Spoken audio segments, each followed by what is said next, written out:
itong langka ay mayroong amoy na kakaiba na nakakapatay ng mga masasamang bakterya sa ating katawan. Hindi lahat ng nakakapatay ay mabaho, mayroong mababango na nakakatulong. Lalo mga bakterya sa tiyan, pag ating niyang kumain tayo nito, ako, ang tindi nito ay kung kayo'y hindi kakain ng umaga, tanghali, tapos sa hapon ay kaya kakain ng langka, tapos kinabukasan ay langka, yun ay isang paraan ng pagdidetox. Kumakain ka, pero nadidetox. Dahil yung mga stock na toxin mo sa iyong bituka ay matatanggal. Kaya kumain ito. At yung bango ng langka, ay isusupply sa lahat sa iyong buong katawan, ay dadalhin ng dugo yung amoy ng langka.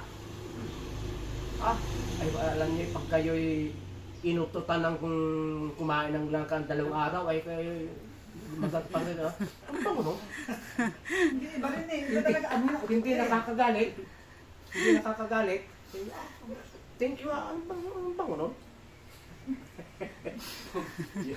Yung inyong kilikili, amoy langka. Yung inyong pawis, amoy langka. Singit ninyo, amoy langka. Pag hinog, pero pag hilaw ay hindi. Kaya alam ba niya ito'y naglilinis ang atay. Pag kayo kahit kayo ito, kahit isang hiwa araw-araw. Ito na yung aming kinuhang langka sa Occidental Mindoro dun sa aming Sariling lupa. ay ito lang ang aming kinuha at mabigat din sa biyahe. At kumuha kami ng maliit na panggulay namin pero nangamoy na rin pa rin. Kasi ito pagka madilaw-dilaw na may kaunting dilaw na yung laman kahit hindi pa mabango, may hihinog na. Saka talagang puro hinog na yung magulang na lahat. Madaling huminog pag binabaon sa lupa. Dahil yung lupa ay mayroong init. Yung iba, ini-injection na ng itril yan. Itril ba gayon? Para bukas ay hinog na pero hindi ganun masarap yun. Dapat ay talaga yung ganito na hinog ng natural. Kapag ang isang prutas ay itinawid sa dagat, madaling hinog. Kaya pa yung mga saging, avocado, mga langka galing Montel Mindoro na isasakay sa barko papuntang Batangas. Pagdating sa Manila, nagsisimulan yung iba. Kaya libre ng Ito iba. Ilang araw pa lang tayo nakarating. Akala natin pang gulay, pero hinog na. Mabango at saka malambot. Pag yun ay mabango lang na hindi malambot, hindi magandang hinog. Pero ating tingnan. Ako'y pag nagbibiyak ay kaliwa, pero pag wala, itong kanan na. Ating tingnan. Napakarami talagang punong-punong itik na itik sa bunga. Yun daw puno na yun, 30 langka na daw ang nahinog. Tapos nakaabot pa rin kami. Nakita nyo naman sa aming unang video, ay hitik na hitik pa rin sa bunga, kahit mababalan siya. At ngayon naman ay binibiyak na namin yung mga gustong makatikim. Ay eto lang, titingnan natin. Tingnan natin kung maganda yung langka na yan. Napakababa. Aba, talaga naman ang lamukot. Maganda. Maganda rin. Napakaganda talaga ng lamukot. Dapat ay mayroon papel dyan dapat. Pang tanggal nung gan. Pag nasa bukid at inyong baby akin, ay madagta yan. Kaya kukuha kayo ng dahon ng saging, itong tuyo, ibang dahon, ito ay yung kato malinis naman. Para matanggal yung dagta niya. Dito ka. Kasi yun yung mahirap hawakan yun. Ganyan pala technique ni Pastor para tayo ay hindi madagtaan. Kahit anong dahon, pwedeng ikwan yan. O, dahon saging maganda. Dahon ng saging, kahit anong dahon. Oh. Shout out po. Shout po sa akin Tita Dory. Gusto daw niya makatikim ito at mapuntahan. Narito na kami sa Laguna. Ito yung nakuha namin sa Occidental Mindoro. Pagbalik namin doon, sumama ka lang Tita Dory at tayo kakain ng langka. Isa lang ang nadala namin na malaki at saka pang gulay. Ganda ho. Ibig sabihin ay pagkaganyan, makman siya, madami siyang kalong kung tawagin. Iyakin mo na itong ating pinasalubong namin ito sa aming mga worker, ng mga empleyado, na galing pa ito sa Bayong Daga ng aming mga worker. Titigan sila mamaya. At nang... Yan. Ito. Kaya pag Nakakatuwa baga pag sariling sa galing sa sarili mong bukid. Dapat talaga Maganda ay, pag dapat talaga daddy, dinamihan na natin sarili. mag-ipon tayo ng lupa kahit kaunti lang, kahit 100 square meter at magtanim tayo ng pag. Salamat po pala sa nagtanim nito kay Eva, kay Ate Waway, kay Manang Bida, Oh. kay Jojo, na asawa ni Eva. Sino pa ang nakarating Sige. doon? Kay Ambo, kay Andrew. Ating titikman ito.